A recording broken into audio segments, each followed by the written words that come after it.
The President.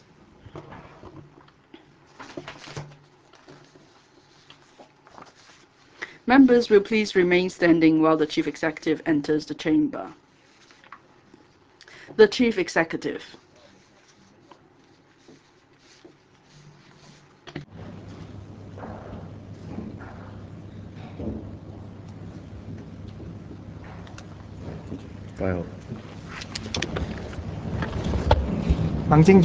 The Chief Executive will first address the Council. Mr. President, honourable members, good afternoon. The overall scheme of yesterday's policy address is centred around economic development. Our economy needs new impetus and diversity. Only steady economic development would stand us in good stead to address livelihood and political issues, as well as employment and poverty problems. After the financial tsunami, the government launched a series of short-term relief measures to help the grassroots. But Hong Kong is a city economy. Incessant handouts would be financially unsustainable. As we talk about allocation, we must also talk about wealth creation. So after we have addressed the immediate problems, we must next work on the fundamentals. We have to be pragmatic and press ahead with the development of the industries where we enjoy an advantage, as well as the consolidation of our traditional pillar industries. And that is the way to go on fundamentals. Another issue close to the heart of members is the consultation on constitutional reform. As I announced yesterday, the consultation exercise will commence next month. Before the introduction of a constitutional reform proposal, I am keen to meet with members and listen to your views. Constitutional reform is always a touchy issue. Since the start of the discussion on constitutional development in the 80s, the community has become polarized. To mend the rift, it takes time, as much as it takes patience and reason, and also accommodation. You might recall that, notwithstanding the public support the 2005 constitutional reform package received, it was not passed by the Legislative Council. It goes to show that it is hard to build consensus on the question of constitutional development. At the time, some members opposed the 2005 proposal on the ground that they wanted a timetable on universal suffrage. I went back on the records and I found that was the main demand. And that's why in my election campaign in 2007, I pledged to resolve the question of universal suffrage. Shortly after I was elected, I submitted a report to the Central People's Government. I managed to obtain a decision from the NPC Standing Committee in the same year to spell out by legislative means the universal suffrage timetable. I dare say that after the reunification in our history of 150 years, this was the most important milestone in our constitutional development. It is exactly because of the political division in society that we need to make a concerted effort in striving for common ground while setting aside differences for us to arrive at the broadest possible consensus. Only then could we turn universal suffrage into reality. The immediate task for this term of the government is to put in place proper election methods for the 2012 CE and LegCo elections.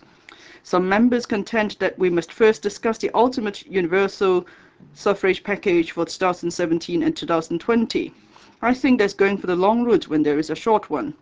I am apprehensive it might just result in another stalemate in constitutional development. I earnestly hope that we will not set new obstacles in our strive for consensus on the two election methods for 2012.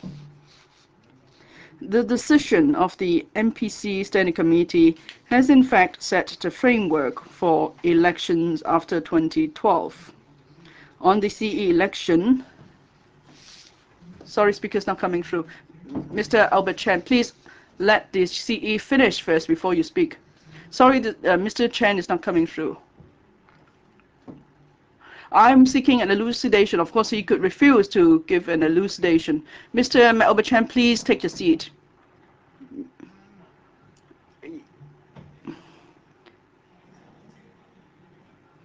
Well, President, you expressed regret for what we did yesterday. How come you don't express regret for what the CE is saying now?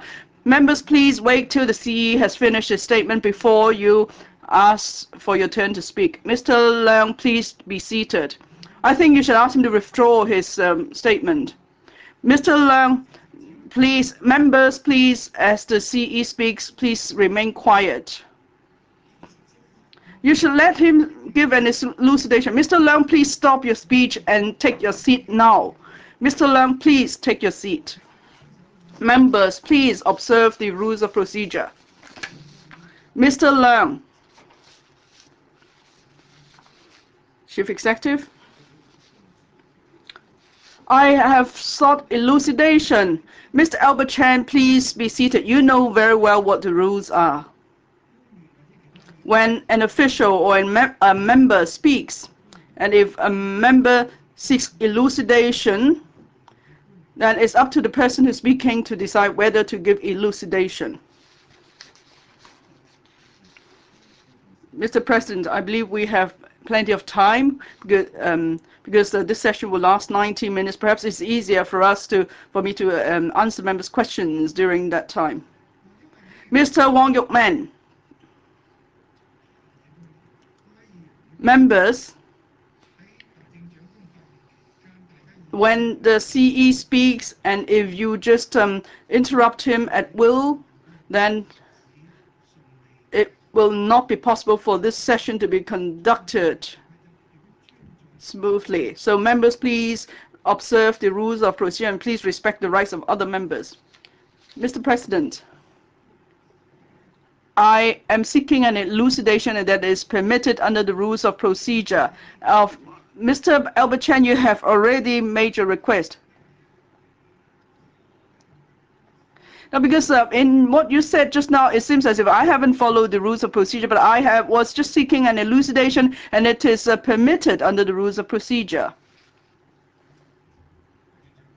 Chief Executive. The decision of the MPC Standing Committee has in fact set the framework for elections after 2012. On the CE election, if we could put in place a proper election committee for the 2012 CE election, we would have addressed to a large extent the question of the composition of the 2017 nominating committee. On electoral election, we are of course moving towards the goal of electing all members by universal suffrage in 2020. Universal suffrage, as you know, must give play to the principles of universality and equality.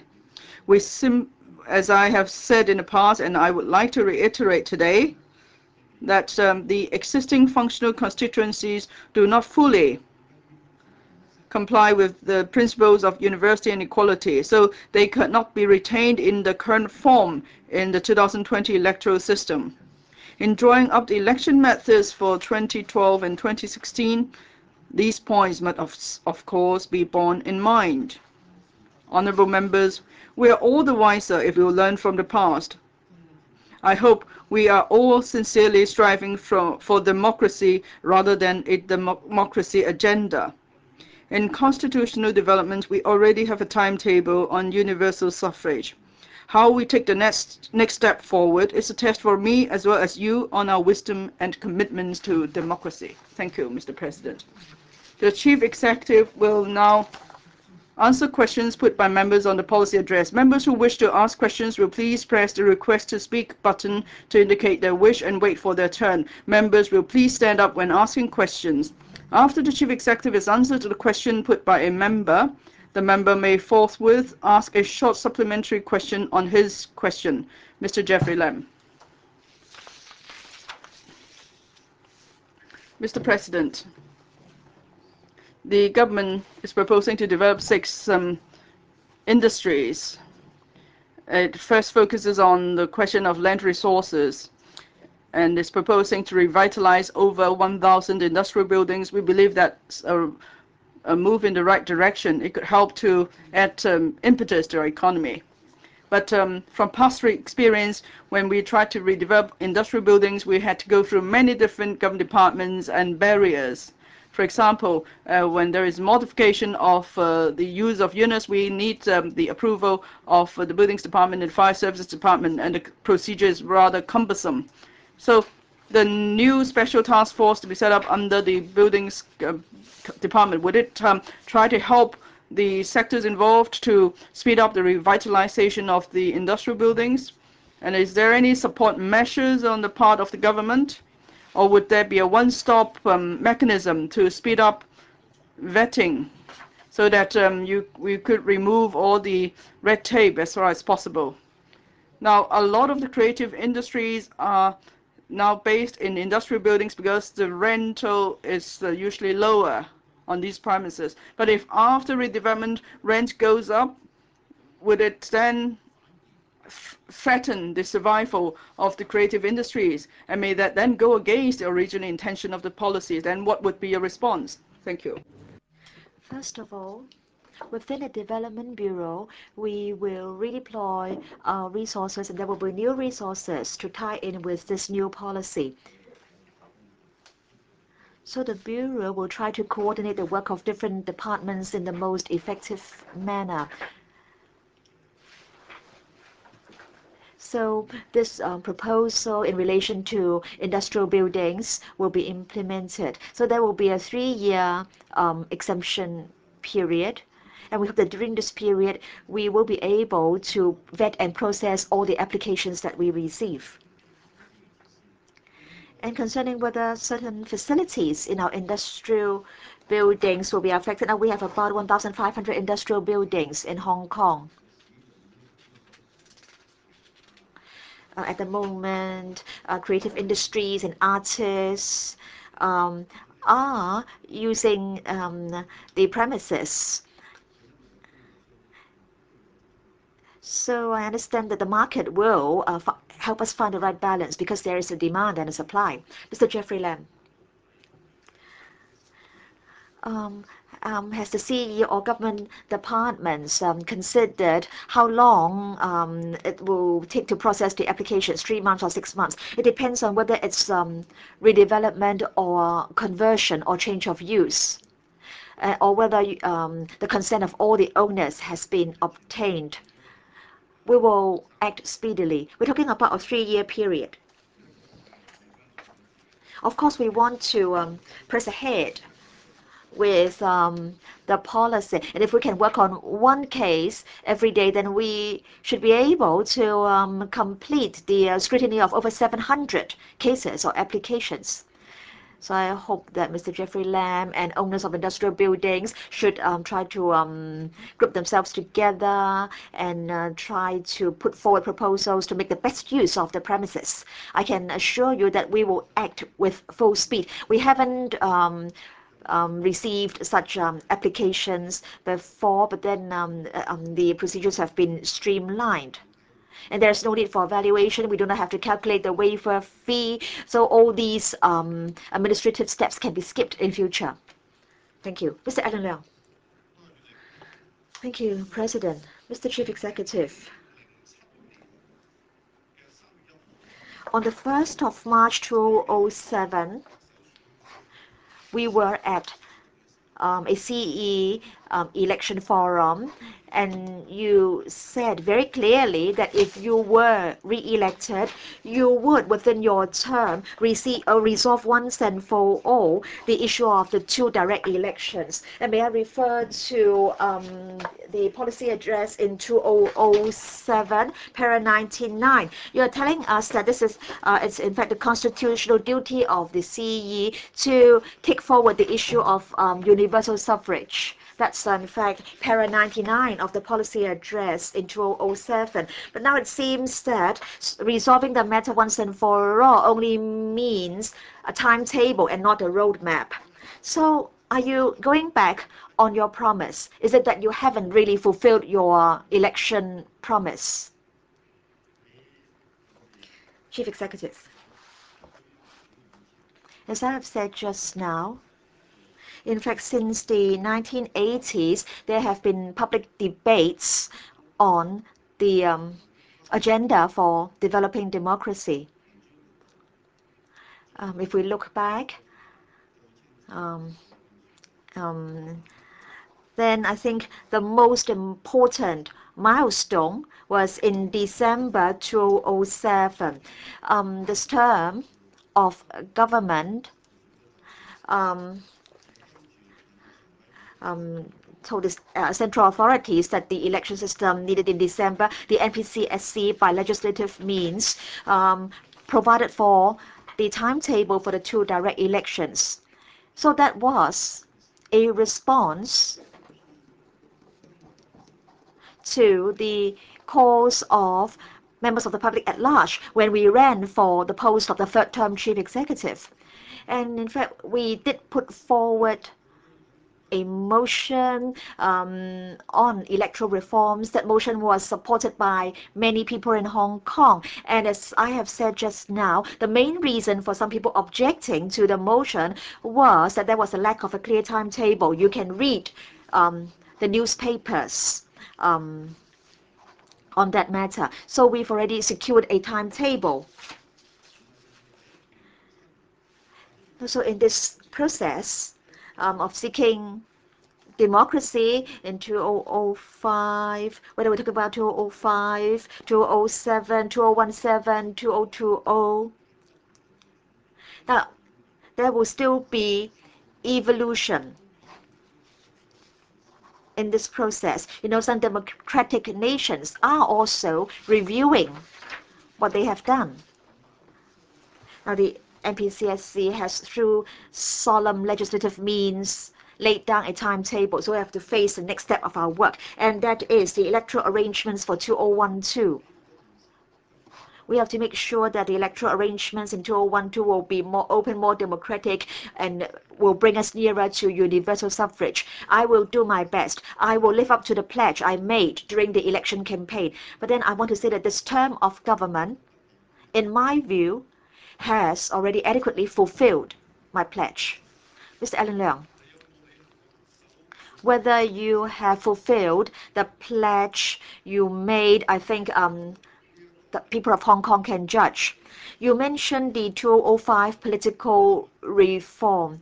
You said that you hope that we could, or you could learn from the past. But now I've also referred to past records.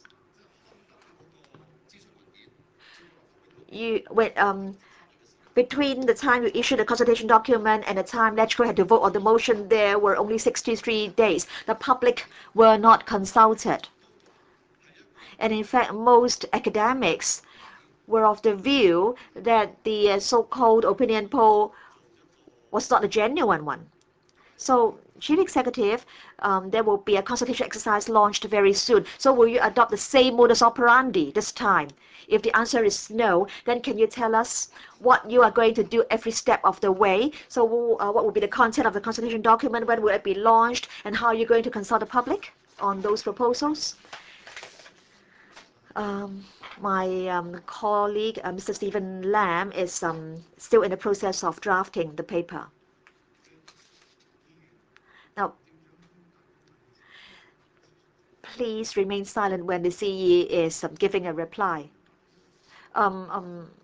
Can you repeat your question, because I was interrupted.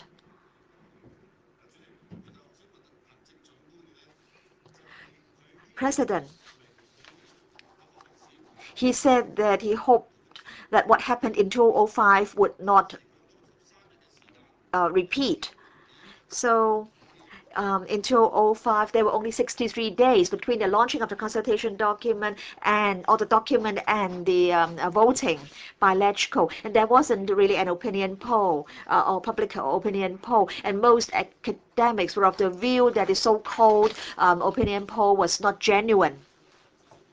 So you're going to launch a public consultation exercise next month. There will be a consultation document. So CE, what steps are you going to take to make sure that what happened in 2005 will not happen again? So how are you going to consult the public So when will you present the options to the public and how? Can you give us the timetable and the format, please? As I said, Mr. Stephen Lam and our team are working very hard on this. It's hoped that next month. Sorry, Mr. President. I find there's a lot of distraction. I can't really focus on answering questions. If there's noise, there are noises like this, really, I cannot focus on giving my answers. Members, please observe the rules of procedure and keep silent. Mr. Chief Executive, well, during this period, on views already expressed by the public, on many of the issues already discussed by the Commission on Strategic Development, we will lay out all these views, and hopefully we will offer an opportunity for the public to comment overall on the arrangements, especially for the 2 elections in 2012. As for the exact arrangement, we haven't completed our work yet. I'm sure there will be adequate time for Hong Kong people to discuss the matter. And after the consultation exercise, we'll have to organize all the views and compile the views, including views of the members. And we hope the members will also give your views on the 2 electoral arrangements during that period. And after that, we will come up with a concrete proposal. And as I've given an undertaking to members, because I wrote to you recently, I said before the proposal is formally launched, I will sit down with you again to discuss it, and then the proposal will be submitted to the Council. And then after that, of course, there will be another round of public debate and debate in this Council, and then we will come to a conclusion. And this procedure is actually not any different from the procedure in dealing with any important documents. Now, we've gone through the same process before. We've done it in 2005. We've discussed the matter repeatedly with the public.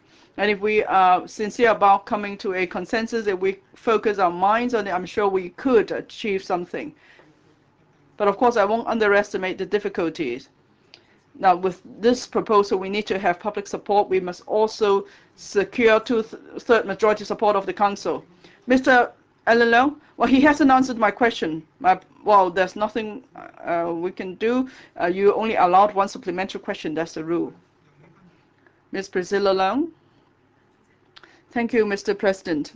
Chief Executive, in the policy address is stressed repeatedly that the environmental protection, conservation, and enhancing the harbour tasks we need to do. I think that's the right direction, but how are we going to implement the policies? Because it seems that the Policy Bureau and the Revenue Departments often are not properly coordinated. They suffer a problem with coordination, it seems. I'll give you an example. There's a site number 6 along the seafront in Sham Shui Po. The Housing Department has put up notice to say that it will build 41 stories buildings that will actually become a wall. And that's really against the policies you've spelled out in the policy address. So does it show that there are deficiencies in government governance, that the central nervous system can control the hands, the limbs, or is it the departments just don't care about what you say? Now, more than 10,000 residents have signed a petition. They have asked me to invite you to pay a visit to the site there, and then you know exactly how Sham Shui Po residents feel about this project. Ms. Leung, as we approved housing development or any land development, we must of course go by the relevant legislation on housing and town planning. Now, for the town planning process, usually we have to go through a lengthy public consultation process. And I'm sure with the Sham Shui Po site, we have gone through the same process. So definitely we would have gone through a very lengthy and detailed public consultation with any government projects. If you think that we have in any way gone against the town planning legislation or the building codes, definitely we will look into the matter very closely. Ms. Priscilla Leung, Chief Executive, I think that actually demonstrates one aspect. That is what has been approved in the past flies in the face of your current policy. So how can you address such mismatch?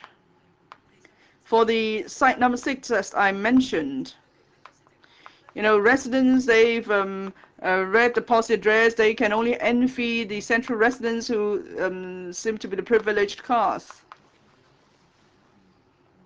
Well, I follow your point. When it comes to urban management and planning, well, we go by the relevant laws and the established procedure.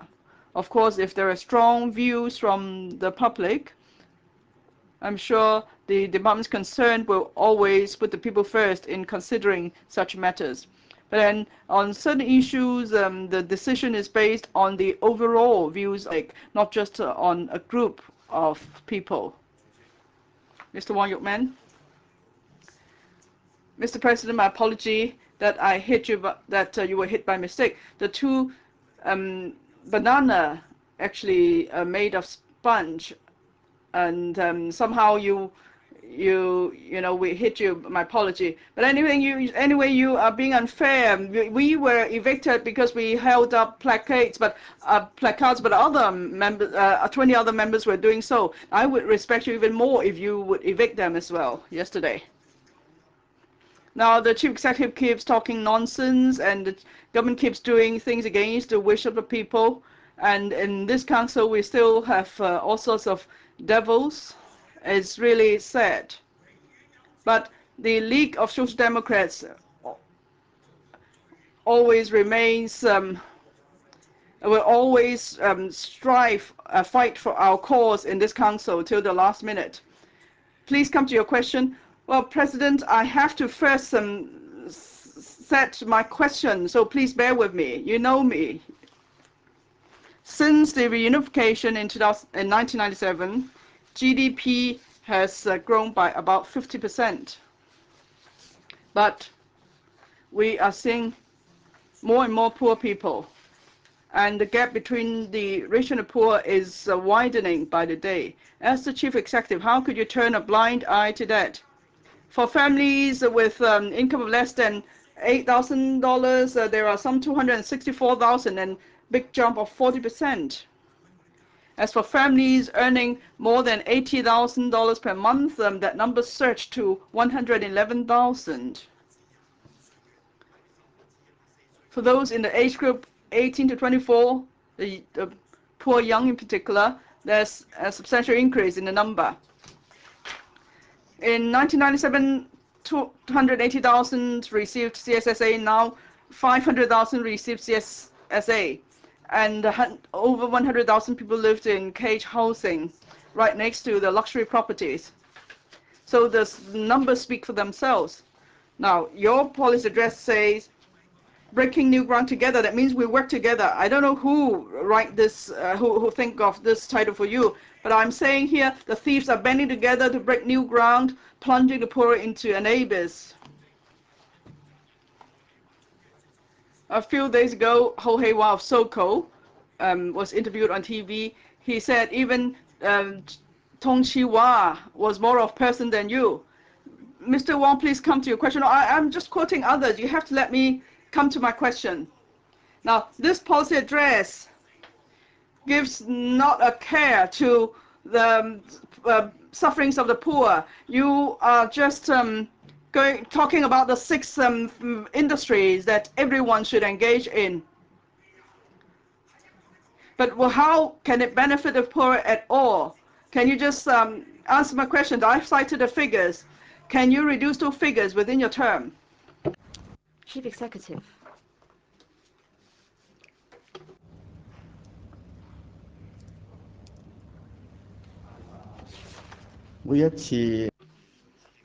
Every time we put together the policy address,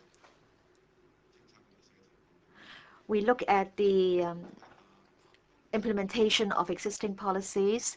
We look at whether there is anything special that has happened which requires certain treatment. This year, I want to return to the basics. So in a policy address, I want to deal with long-term policies instead of short-term relief measures. Mr. Wong Yuk-man, answer my question. I have given you certain figures. Why I say that we have more and more poor people in Hong Kong. Many people are living in cubicles, space apartments. Do you know that over 7,000 elderly persons died while they were waiting for residential places? If you do not observe the rules of procedure, I'll have to ask you to leave the chamber. Please let him finish. But I think flouting the rules is better than having no conscience at all. Now, let me say this again. If members do not observe the rules of procedure, but then he keeps going around in circles. I've asked a very specific question, and he hasn't given me an answer. Now, members, you have the right to ask questions. You also have to respect the right of the CE. But then he doesn't respect LegCo members' responsibility to monitor the work of the government. Now, members, if we go on like this, then we simply cannot continue. So may I make this final appeal. Mr. Wong Yuk-man, Mr. Albert Chen, please respect and observe the rules of procedure. Let the CE finish and then you can ask follow-up questions. Mr. Leung Kwok Hong, please. Please remain silent.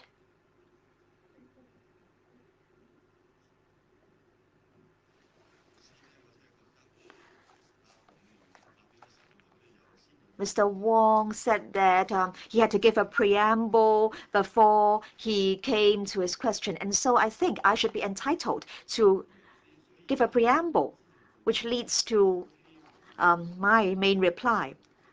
So in the past few years, because there was the financial tsunami, for example, in the past year, so we had to come up with some temporary short-term measures. But then we can't turn these short-term measures into long-term measures, because if we do so, then we may have to, for example, increase taxes. So we have to be very, very careful. We should return to the basics.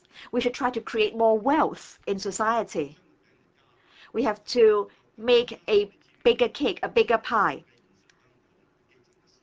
so that there will be more resources to help the grassroots in Hong Kong. The government cares for the grassroots. We have a comprehensive but not perfect social security system. We have the CSSA scheme to help poor families, and we also have subsidies in respect of housing and medical services. All young people can enjoy free education. They have the chance to study, and no one will be denied university education because of lack of means. Elderly persons are also taken care of. In this policy address,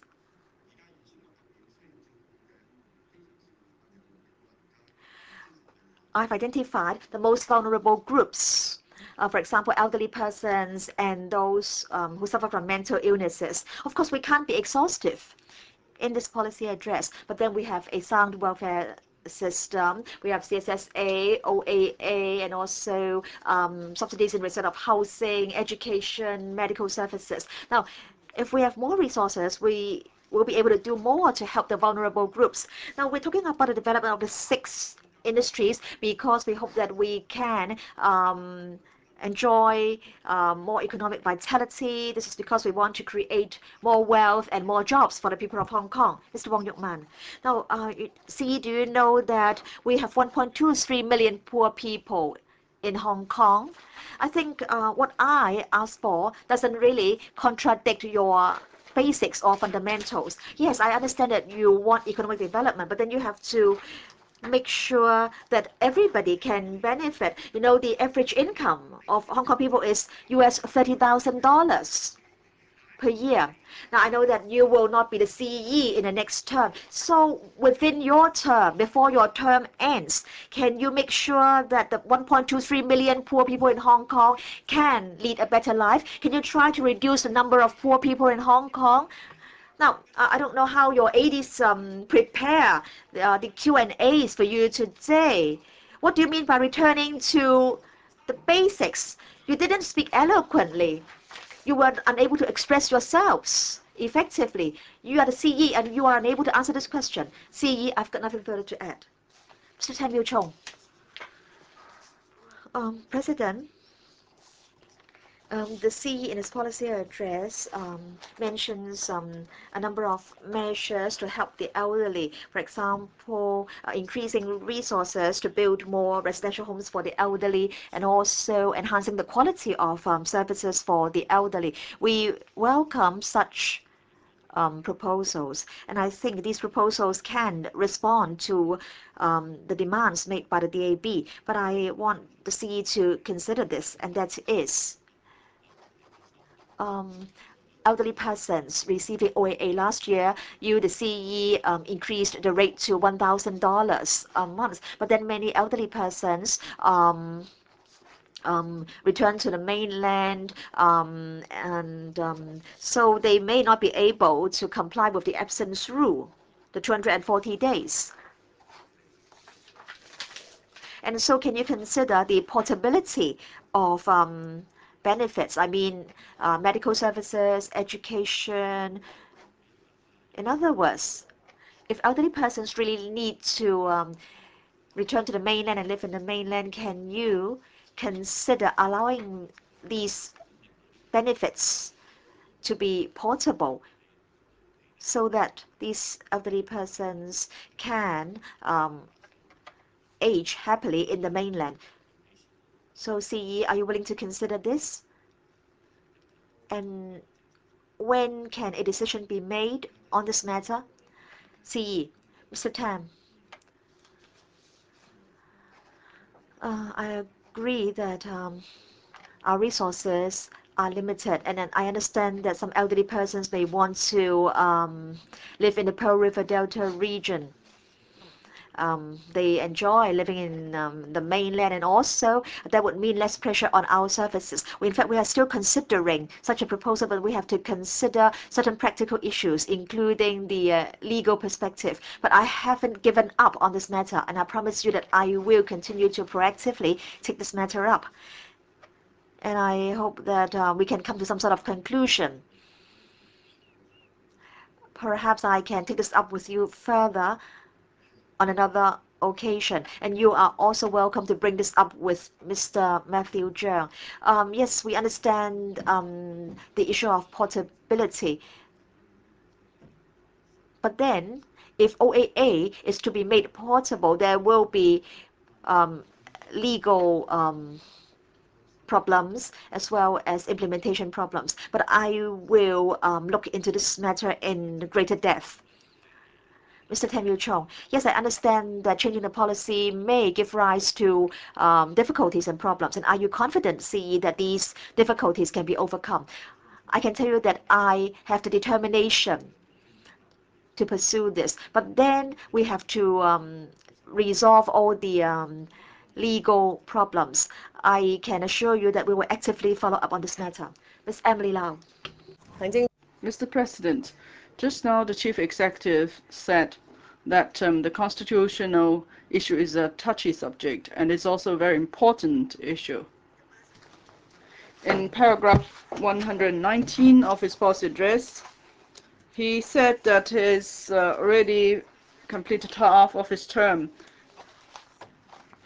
and the infrastructure projects and major policies that he announced are well on schedule. But then he never mentioned one point, that he made a pledge on small circle election before. He said he would resolve the matter. Today he's trying to make up for that deficiency.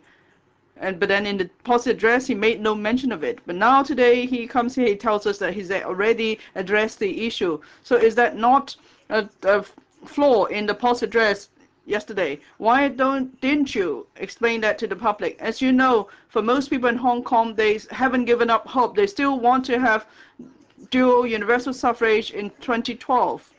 But then in a policy address, you refer to the decision of the NPCSC in December 2007, but that has actually shattered the hopes of many people, or it's actually saddened many people.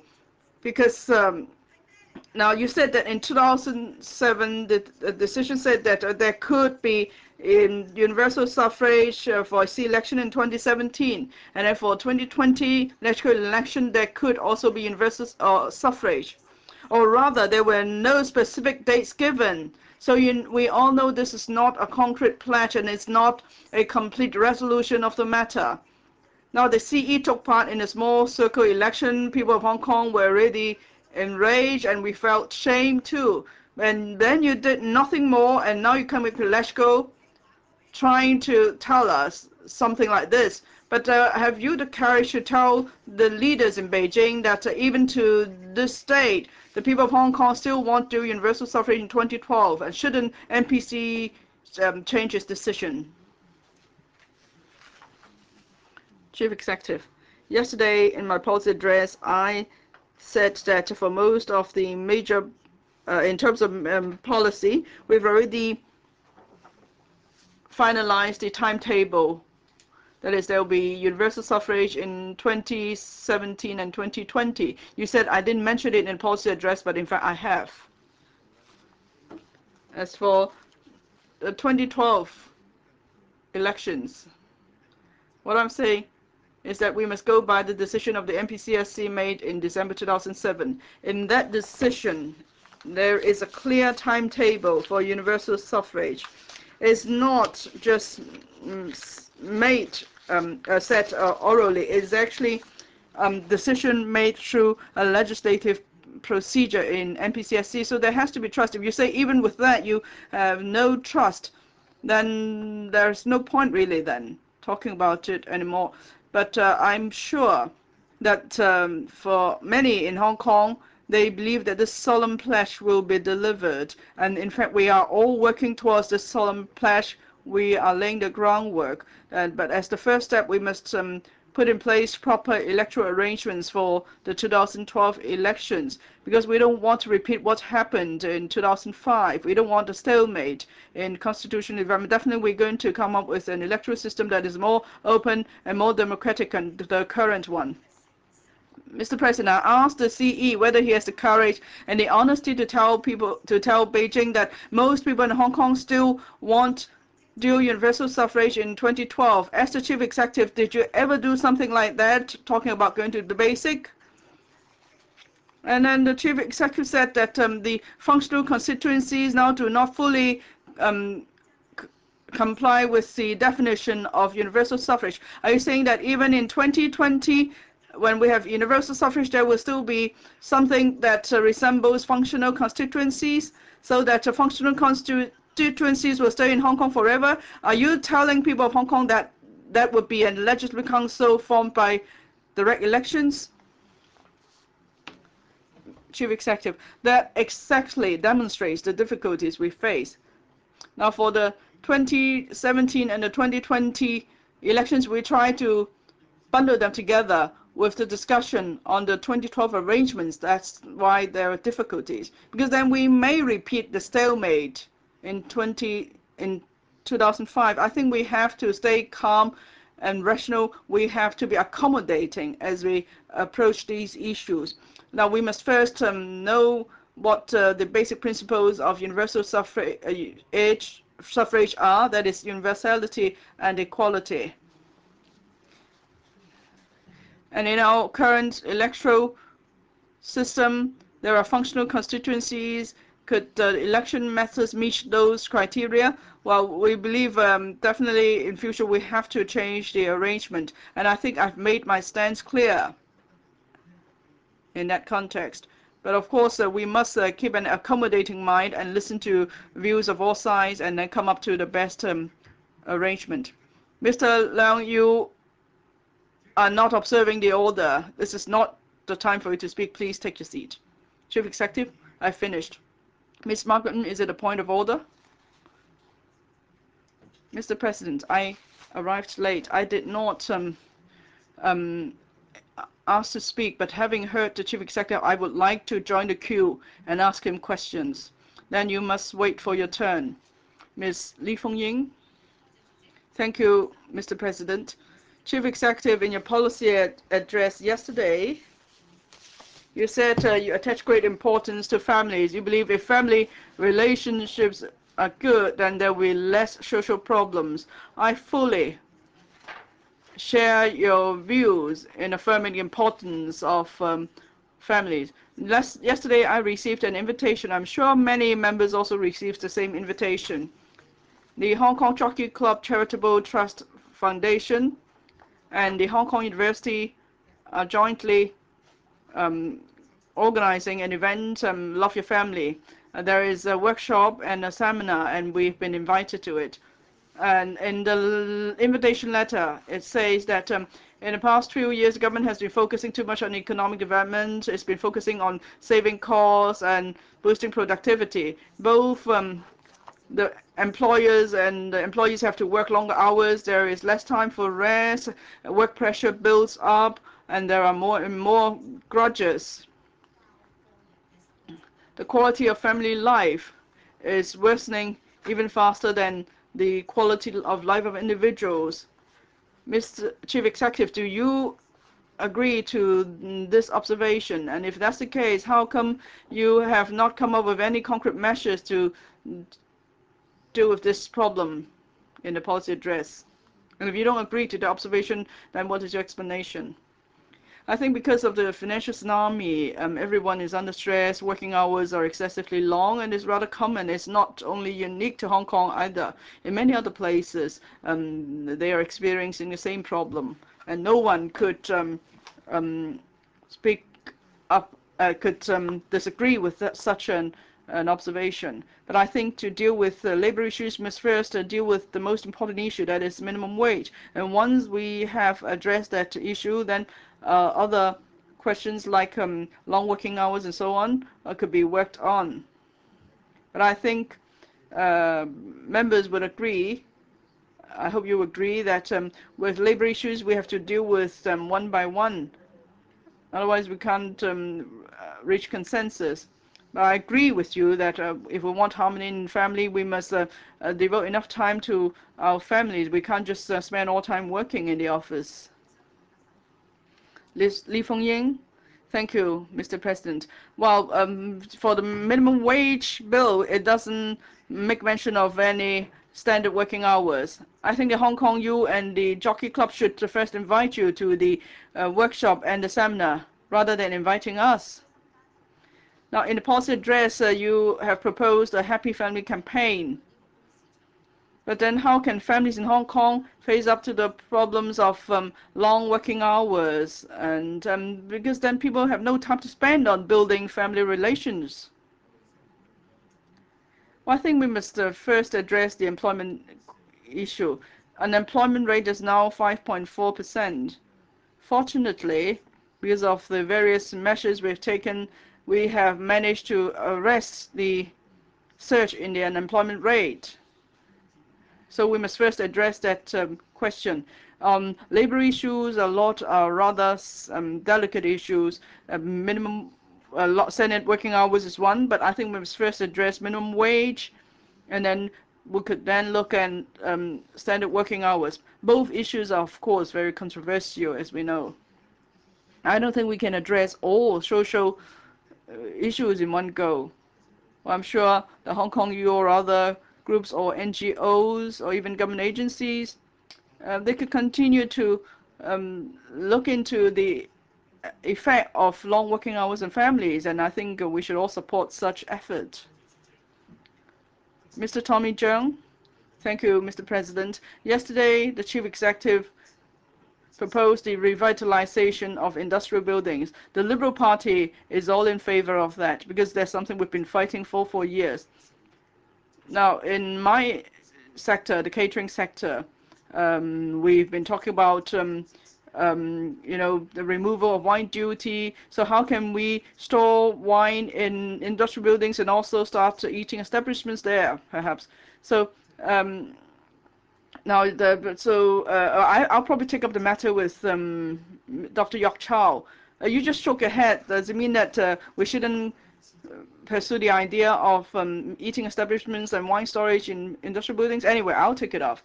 Now, anyway, today I'm not here to talk about this issue. In paragraph 5 of the policy address, You expressed concern about land supply, difficulties in buying homes, and so on. And you say the government will closely monitor market changes in the coming months, and if necessary, you'll fine-tune the land supply arrangements. Now, have you got something in mind when it comes to fine-tuning the land supply arrangements? Are you ready to launch any such initiatives? Or are you going to wait a few more months to see if property prices will climb further before you come up with any measures? And at which point would you then launch such measures? Concerning fine-tuning of such arrangements, I think we have to look at the market response and also the situation in the market. Sorry, I keep hearing certain noises. Now, because I have to wear the earpiece and I hear a lot of noise.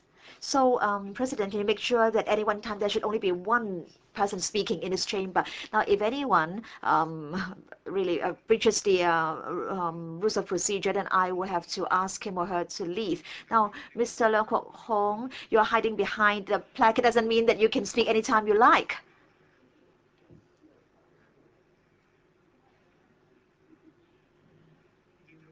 The Chief Executive, please. Now, Mr. Cheung. In a policy address, I brought up the issue of property prices that showed that the government was concerned about the rise in property prices. And I'm trying to tell developers and the people of Hong Kong that we are monitoring the situation very closely. Now, at the moment, there are super luxury flats, duplexes on the top floors, which fetch world record prices. And so we have to look at this phenomenon and whether such phenomenon will spread to the mass market. So we are looking at the situation.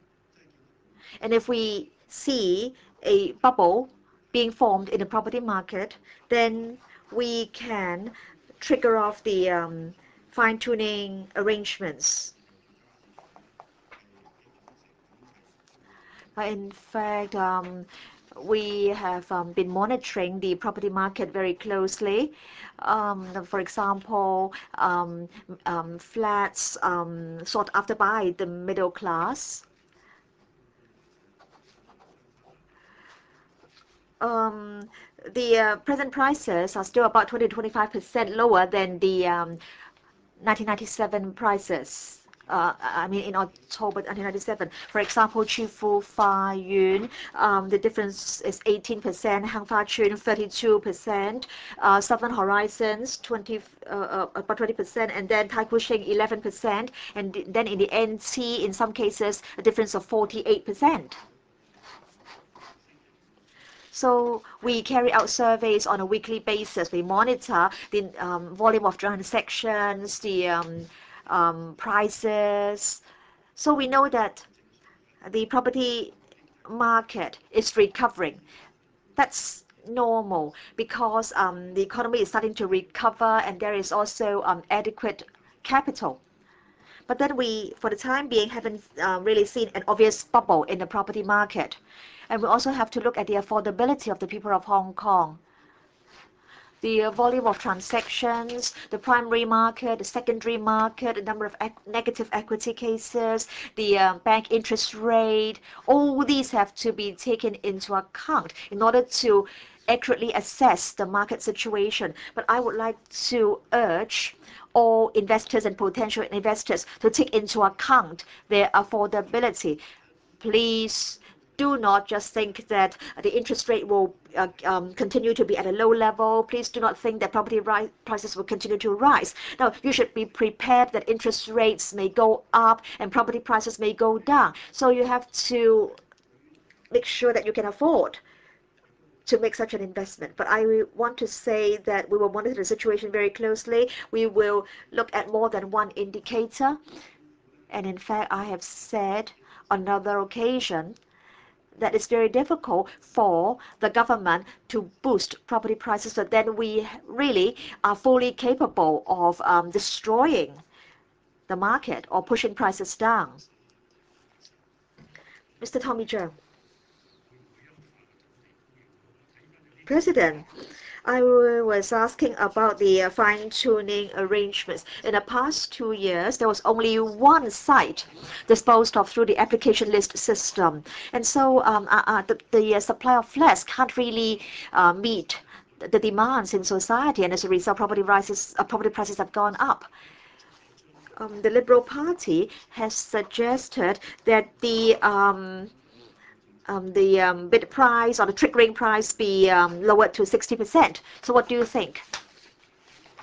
In fact, many different suggestions have been put forward. Now, the issue of the property market is a very sensitive issue. I don't want to make casual comments, and we will seriously consider triggering of the fine-tuning arrangements when there is a bubble. But I can tell you once again that we are closely monitoring the situation. Mr. Wai-ming.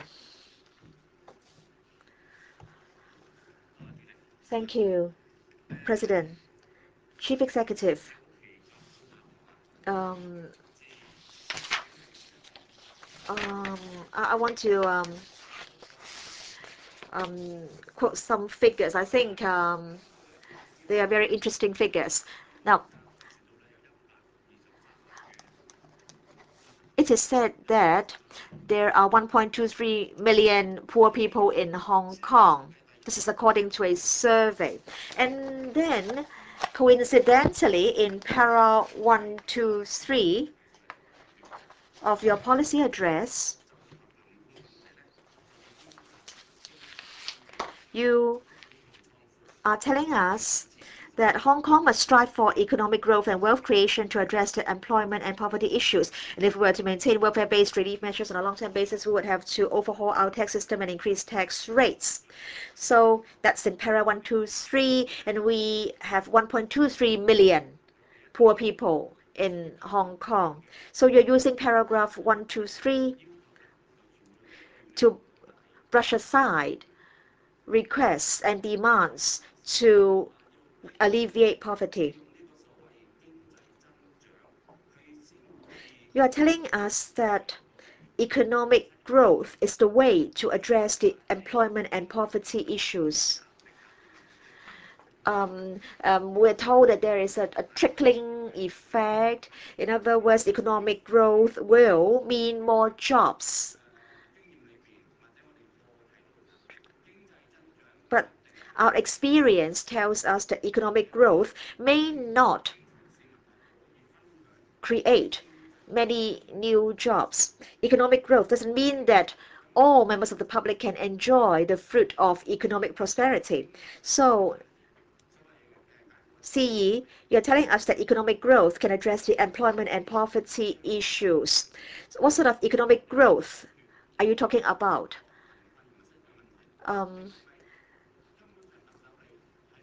What extent of economic growth do we need to address the employment and poverty issues? Or is it that you have run out of ways to solve the employment and poverty issues in Hong Kong? In fact, there are many definitions for poverty, Mr. Ip. Now, in fact, those who earn less than the CSSA level are considered poor or poor households. Now, I think in para 123, I'm trying to point out a fact, and that is we can't rely on our reserves, our savings to boost recurrent expenditure. Now, we may have a deficit this year, and we may have a deficit next year. And as a result, the level of reserves will be diminished to less than a year's public expenditure. But then, we are providing a lot of services to the grassroots. We have, as I have said just now, a comprehensive, though not perfect, CSSA system. It's a sound safety net for the people of Hong Kong. And then in terms of housing, education, Mr. Wong Yuk-man, Mr. Wong Yuk-man, Mr. Wong Yuk-man, please sit down. Mr. Wong Yuk-man, I order that you leave the chamber now. You haven't returned the 11% to those people. How can you be so shameless? That's utterly shameless. How can you talk about CSSA?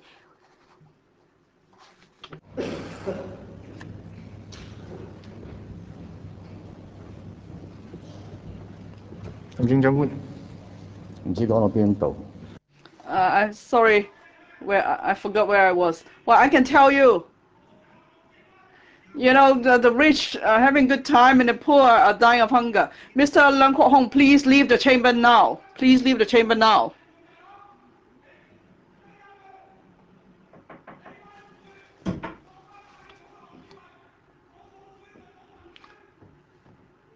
Donald Tsang, you have a case to answer to 6 million people in Hong Kong.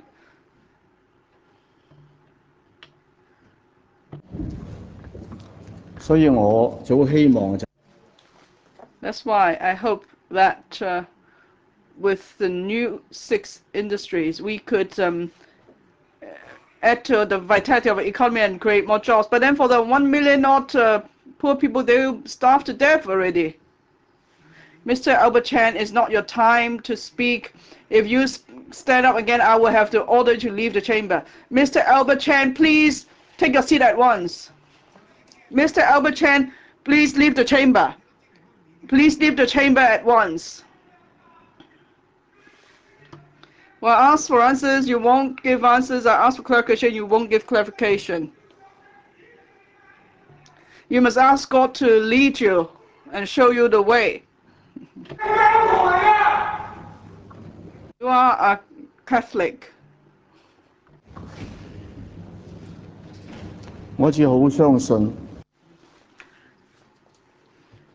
I believe that the 6 industries have great potential. They will create jobs not just for professionals, but also for the general public, including those with low skills. Well, I don't think figures will lie, especially the unemployment figure.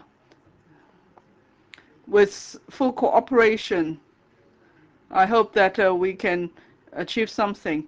You know, now with I propose new industries to develop, and I hope on the whole the unemployment figure will come down slowly. At the end of the day, the grassroots stand to benefit most.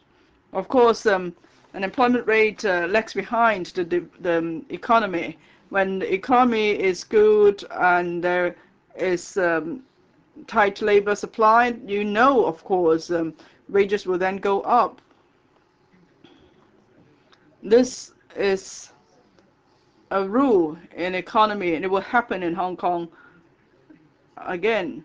But of course, in the past few years, we've been through difficult times. First, there was the Asian financial turmoil, and then now we have the financial tsunami, and that's dealt a blow to our economy. But I hope that from now on, we won't see many such cases. You know, this is not something of our own doing. But if there are fewer of such cases, then I strongly believe that because employment turns for the better, there is a tighter labor supply, definitely wages will go up. Mr. Yip, having heard the Chief Executive, seems that there is a wide gap in your understanding of property than ours. So that's why electrical members have always been talking to the government about how we address the property issues, and we never got anywhere. Now I realize it's because we have such a different definition on poverty. I asked you whether economic growth could address the unemployment problem. I asked whether you're at the wit's end. Now for the 6 industries, in fact, I asked a written question. I asked, Mr. Yip, can you ask a short supplementary question? Well, the other members were allowed to speak, so could you give me a bit more time? Please ask a short supplementary question. Now, the 6 industries, and I asked them a written question. I asked them, how much, what's the share of GDP taken up by these 6 industries? It seems that it would take several years for those 6 industries to take off. And so it's like your general leading us to a battle. We have no water, and you tell us, far, far away there is a forest with a lot of plums, really nice juicy plums, but we actually don't see it now. And I'm afraid by the time we get to the forest, we would have died of thirst, and we have starved to death. Then how can we look forward to the plums in the forest? Now, in response to what you said, that there is nothing new in the policy address, I would like to say this. This policy address is proposing that we look at these 6 industries. I hope you will be objective in assessing the 6 industries and consider whether they will help to improve the industrial structure in Hong Kong. If that's the case, would everyone in Hong Kong be able to benefit from the development? And I think if you look at it from that light, you'll see whether we are being creative, whether we're putting in great effort to come up with this policy address. And I'm sure then you will come up with a fair assessment. And secondly, you asked whether we are just told of something that's so far away that can't address our immediate needs. Well, of course, in a capitalist market, there is a gap between the poor and the rich, and it's the case in any capitalist market. Unless everyone makes the same wage, however hard they work, but that's not the model we've been on all the time. What is important is that there are equal opportunities and there is upward mobility. And in terms of government services and facilities, like education, health care, and so on, we have to see whether there is even equal distribution. And in particular in education, are we doing more to educate our next generation?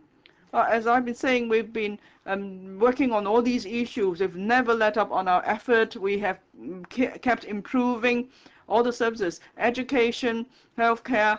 I've mentioned all these in the policy address, and in this year's policy address, I made special mention of support to the elderly because we have an aging population, and that's our positive response to the problem. And also for the mentally ill, we have special measures. For people with disabilities, we've announced new measures. But as I said, this policy address is about going back to the basics. So it's not just about allocation of resources, but that is what the budget is supposed to do every year. Instead, in policy address, we should just set the broad directions for different policies. Perhaps my problem is just so the case that in the last year or two, when I met with members on policy address, I also talked to you about resources allocation. That's because we had the financial tsunami. But I think we have to go back to basics. We have to respect the division of labor within the government. And when we have launched special measures, we have to consider how we withdraw from these measures eventually, because we don't want to distort market growth. And that's what other countries are doing as well. Now, in this policy address, I've focused on the 6 industries. They take up about 7% of our GDP. And that's why I see great potential for these industries to grow further. It's not something that we cook up within the government. There's been a lot of discussion in the community among the different professional sectors. And there was also discussion and task force on economic challenges. They came up with these industries after consultation. And I'm sure they have solid data to go by. And I'm sure if we all work at it together, we will create new opportunities. And definitely the grassroots will benefit from these efforts.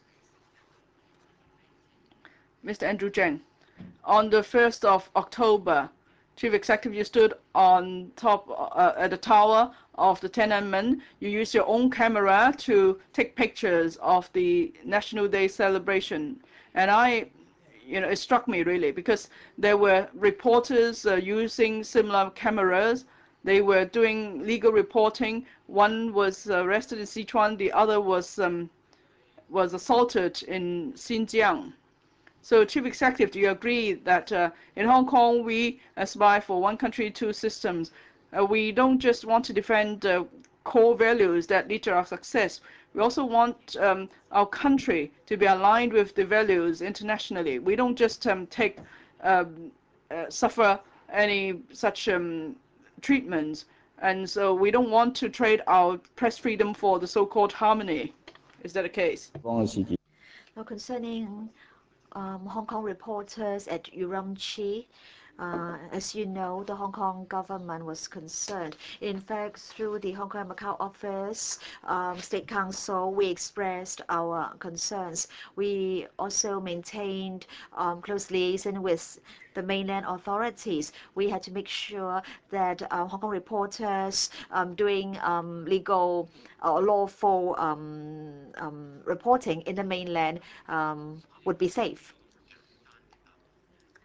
Mr. Andrew Chang, I find this simple reply disappointing.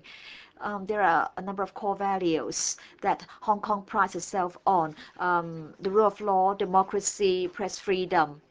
Now, in fact, seeking an interpretation of the basic law was the most regrettable move, and Hong Kong people have lost hope in the progress with regard to the progress on democracy. But then I want to know on this incident, have you tried to make sure that justice is done to the Hong Kong reporters? Now, as the chief executive of Hong Kong, you should, in a dignified manner, try to get the matter resolved. The title of your policy address is Breaking New Ground Together. But then before we can break new ground, I'm worried that you've already broken press freedom in Hong Kong. In Hong Kong, we uphold our core values, including press freedom. We are confident that press freedom will continue in Hong Kong. I am confident, I'm sure the people of Hong Kong are all confident. Let me add here, when I was in Beijing, I met the Minister of Security, Mang Jianzhu, and I told him about my concern and the SAR's concern with regard to what happened in Urumqi. Mr. Mang told me that he understood the SAR government's concern. He said, and he briefed me on how the military police did their work in Xinjiang. But then he said that Hong Kong reporters doing lawful reporting in the mainland would definitely be protected. That was what he told me over lunch. But then, President, the CE hasn't answered my question. Sorry, Mr. Andrew Chang. Now, you can only ask one supplementary question. Mr. Chen Kin-po. President, thank you. CE, I support the strengthening of Hong Kong's role as the testing ground for the regionalization and internationalization of the renminbi and the introduction of more renminbi products. I'm sure these moves will create more jobs for the people of Hong Kong. In fact, many Hong Kong people expect the RMB to appreciate, and that's why there is a huge demand for renminbi products. In fact, many people are asking insurance companies whether there are RMB-denominated insurance policies. But then, at the moment, insurance companies in Hong Kong are not able to do so. There are a lot of technical difficulties. For example, insurance companies can't open renminbi accounts with banks at the moment. And also there aren't enough renminbi investment tools. For example, we need long-term renminbi papers, so we are facing these problems. And I believe there are other industries which encounter the same problems when they want to do renminbi-related business. So can you try to remove such barriers for us, CE, so that there will be more business for us and so that there will be more jobs for the people of Hong Kong?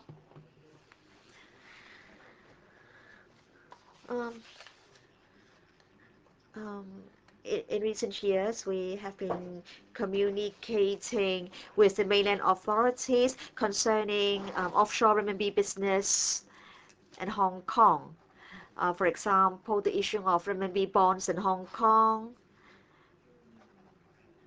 and also using renminbi for settlement.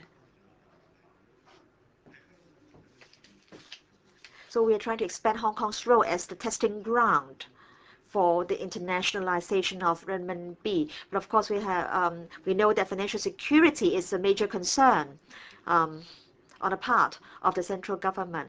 So I would like to encourage different trades to seek diversification in their products, including renminbi products. But then we have to understand that the country is legitimately concerned about financial security, especially with regard to its capital accounts and so on and so forth. I believe the renminbi capital account will be gradually liberalized. And so in this process, we'll try to identify opportunities. In particular, whether Hong Kong can be used as a platform in this process. And I'm sure this will benefit all trades and industries in Hong Kong, including the insurance industry. Now, with regard to renminbi business and trying to get Hong Kong to be the testing ground, I want to say that, in fact, we have been very proactive. We've got such arrangements in Supplement 5 and 6 of CEPA. We'll continue to strive for more such arrangements. But I want to say that the country has been very careful in gradually opening or liberalizing its capital account. President, I hope that the CE can continue to seek better arrangements for Hong Kong.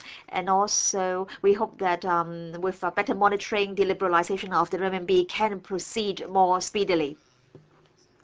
Mr. Ronnie Tong, President, I think it's useless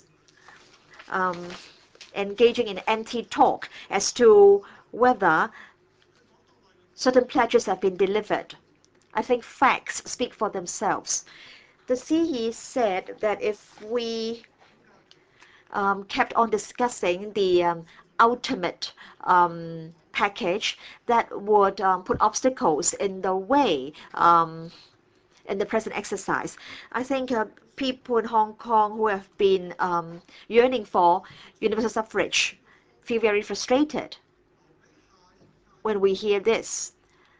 Should we leave this matter to the next term chief executive? And that chief executive will definitely want to get re-elected. And should a CE who wants to be re-elected be asked to work out the arrangements for the following CE election? So does the CE agree that that would amount to a conflict of interest? Why is it that you want to pass the buck to the next CE? Why can't you deal with this matter now for the sake of justice? Mr. Tong, I said that it would be difficult to forge a consensus on the electoral methods for 2012. And if we, in this exercise, also deal with the 2017 package for the election of the CE and the 2020 package for the election of the LegCo by universal suffrage, that would increase the difficulty for forging a consensus.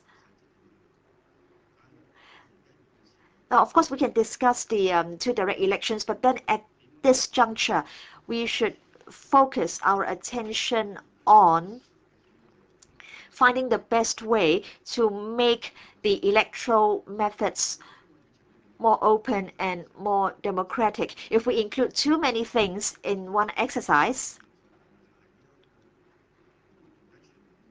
for example, if we also deal with the issue of functional constituencies, whether they should continue to exist or not, if we lump all these things together in the present exercise, then I really wonder whether we will be able to achieve anything, whether we'll be able to have 2/3 majority. And the experience in 2005 tells me that we have to do things gradually. We have to deal with the easier part first and then the more difficult part. And then in relation to 2012, we have already submitted to the NPCSC that the electoral methods need to be changed. The NPCSC has given us the green light, but then of course there is a framework, and so we are now proceeding to the next step, and that is we're going to launch a consultation exercise, and then we will come to a conclusion, and then we will table a motion in this LegCo for passing. And if the motion is passed, and then if I support it, then I will take the motion or the decision to the central authorities. If we deal with the details of the 2017 and 2020 elections now, then we have to tell the central authorities that we also have to deal with 2017 and 2020 in this present exercise. That would be difficult. We haven't resolved the issues in relation to 2012. So doing these extra things would be a mission impossible. And the electoral methods or electoral arrangements can't be decided on by just the chief executive. There will have to be extensive consultation. And then if a consensus emerges, then the ultimate say is in this council. There is a need for 2/3 majority support for the motion. It's not true to say that the CE has all the say. The CE, in fact, plays the role of a facilitator in the process. We have to reflect public opinion. We have to try to secure the support of 2/3 majority in this council. For the next term of the government to iron out the details for the 2017-2020 elections, I can't see any conflict of interest. Mr. President, my question has not been answered. Let's consider the logic of the issue. Now, we have a CE to decide on the electoral arrangement for an election in which he seeks re-election. So would you agree, in terms of logic, there is a conflict of interest to start with? And if you've already said long ago that you would like to resolve the matter once and for all within your term, so how come you don't take up the task? Why do you want to hand it to the next CE so he'll have to deal with this question of serious conflict of interest? So can you answer my question? As I explained, there is no conflict of interest because the decision does not rest with the CE, it rests with this chamber, with this council, and with the central authorities. The decision does not rest with the CE. All the CE does is to organize the views received and then submit a proposal to LegCo for the discussion. The LegCo will debate it and then approve it. And then after approval, the matter has to still go back to the central authorities. I think what you're saying is misleading, because the proposal is not put forward by the LegCo, it's put forward by the government. Mr. Ronnie Tong, you may disagree with the chief executive, but you cannot start a debate here. It's against the rules of procedure. Well, I must stress again, I don't see any conflict of interest at all, especially when we discuss the electoral arrangement. There has to be a high degree of transparency. Every member of the public could take part in it, and no single CE could just sway things in his direction. Mr. Vincent Fang. Thank you, Mr. President. Chief Executive, both the property and the securities markets surging, and there is also an increasing number of tourists coming to Hong Kong. You mentioned in your policy address yesterday that for our second quarter, the economy has gone up by 3.3%, and that's reversed the previous trend of 4 consecutive quarters of contraction. That's why you have confidence that our economy is slowly recovering. But then you have not mentioned one point. There is a special loan guarantee scheme for SMEs that's due to expire at the end of this year. Now, you can see from the G20 meeting, a decision is made to retain the package of relief measures. So would you consider, therefore, announcing the extension of the special loan scheme for another year? This will catch some breath. Well, I think I will leave that to the SMEs and Rita to come to a final decision on the matter after discussion. I understand, of course, the scheme is welcomed by the SMEs, but then we must understand this cannot be a sustainable measure in the long term. You know, if you talk about other countries, some are already drawing up withdrawal plans. In Australia, New Zealand, for instance, they are withdrawing from the market. In other places, they are keeping up their relief measures. I think in Hong Kong, we have to look at our own circumstances. Now, Mr. Vincent Fang and other members who represent the business sector, of course, you must tell us what the expectation of SMEs are and what difficulties they experience. Now, if you think the scheme should be extended, you must tell us why. Why can't the market take up the matter? Why can't banks do something? Why must the government be asked to do this? Now, if you have good reasons, I'm sure the Financial Secretary will consider your proposal very carefully. Mr. Fang, now in the policy address, it is said that all the barriers will be removed to promote the development of the 6 industries, but then you have not spelled out the concrete measures. So in terms of removing red tape or removing the barriers, can you say consider simplifying the vetting process, or on testing and certification? Can there be some measures? And what about other measures so that you could promote the development of these industries quickly and create more jobs? I think you have to be fair. In this policy address, I have already spelled out the concrete proposal for every industry. In medical services, I said there are 4 sites. I've explained the arrangements. On education services, I also mentioned 2 greenfield sites.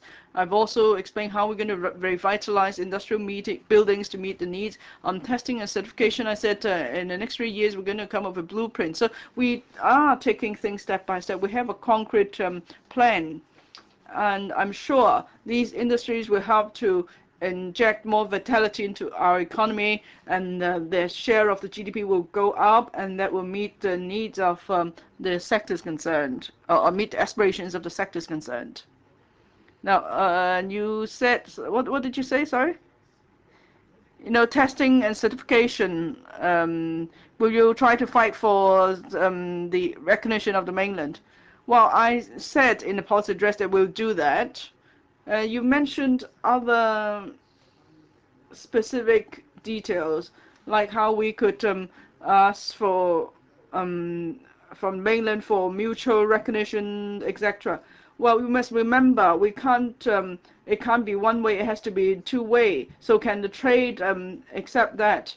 So you have to bear that in mind. Of course, we could actively fight for such a recognition from mainland, but we need the support of the central authorities for some of these measures to be implemented. But before we make our requests, we have to be sure that our requests are reasonable. Okay, if you want our certificates to be recognized on mainland, we must at the same time recognize the certificates issued by the mainland, and do we want that? Do our sectors want that? So you have to come up with specific requests, and then of course we'll do our best to fight for a favorable reply. Mr. Lang Yu-chung. Thank you, Mr. President. In answer to Ms. Li Fengying's question, the Chief Executive agreed that one of our biggest problems now is unemployment, because the unemployment rate is a staggering 5.4%. At the same time, members have mentioned that we have a serious poverty problem, and you did not deny that either. But then, unfortunately, you say in your policy address you're going back to basics. And all the policies you have put forward cannot really address the immediate problems. You just spell out the developments in future. That's why many in the media are saying that this policy address lacks substance. It's just recycling old ideas, and it doesn't really meet the needs of the public. Now you have come up with this policy address. Do you agree it's because you were elected to this post by 800 people, so that's why you are not accountable to the people of Hong Kong? There is not such a system in place. So when you draw up the policy address, you could just turn a deaf ear to the aspirations of the general public. Chief Executive, that's exactly why we need to fight for democracy. We hope the Chief Executive would be accountable to the general public. That's why we've always asked for democratic elections, and we want these to be materialized as soon as possible. of course, the soonest opportunity is 2012. So just now, Ms. Emily Lau asked whether you have the courage to reflect the aspirations of the general public for dual universal suffrage in 2012 to the central authorities, but you did not answer her question. So, Chief Executive, do you personally agree that there should be dual universal suffrage in 2012? Because if you don't agree yourself, then how would you forward the or reflect the ideas or the aspirations to the central? So my question is, do you personally support dual universal suffrage in the shortest possible time frame, and that is 2012? Thank you. On the timetable of universal suffrage, that has already been fixed. Direct elections for the CEE in 2017 and for LegCo in 2020. Now, in fact, in 2005, when we discussed the change to the electoral methods, there was a discussion on the timetable for direct elections. The central government heard all the views and came to the decision that there would be the two direct elections in 2017 and 2020 respectively. So all these views have been discussed. A decision has been made. We should be pragmatic. We should now try to move towards this goal. Now, as the CEO, of course, I have to deal with urgent issues. That was why in the last policy address and also on certain occasions, I decided to adopt special measures to deal with the problems brought about by the financial tsunami. But then, and with regard to poverty, I want to say that this is a problem that is found in a lot of societies. And so we should really go back to the basics. We should deal with the problem at its source. So I want to say that we have already dealt with the more urgent issues and we should now return to the basics. And that is, we should strengthen our economic infrastructure. We should strengthen our economic fundamentals, and we should try to increase the income of the people of Hong Kong, and that's important. Mr. Leung Yiu-chung, so in the eyes of the CEE, poverty is not an urgent matter. So you are telling us that the urgent matters have been resolved. So it doesn't mean that you are of the view that poverty, the problem of poverty has already gone away. You've already resolved this problem. Now, just now I asked the CE whether he supported the idea of having the two direct elections in 2012. You were acting like a messenger.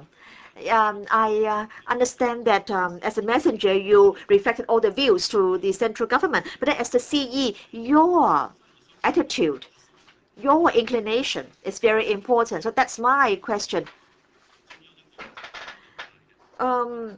So if you just help us bring the letter to the central authorities, that would be tantamount to our sending a letter to the central authorities directly.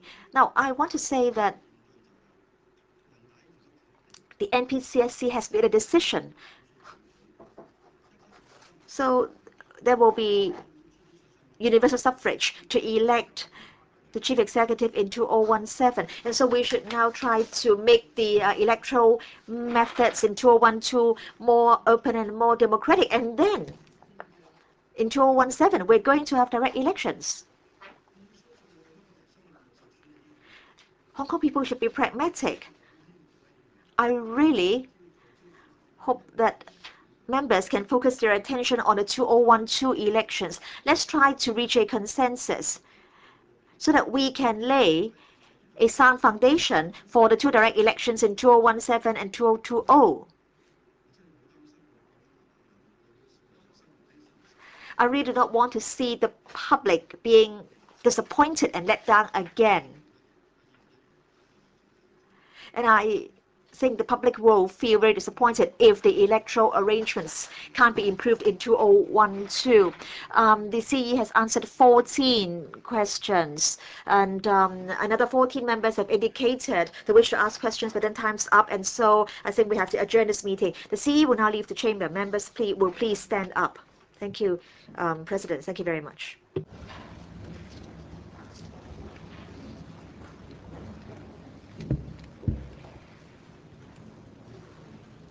我現在宣布休會，本會2009。I now adjourn the Council until 11 a.m. on Wednesday, 21st October 2009.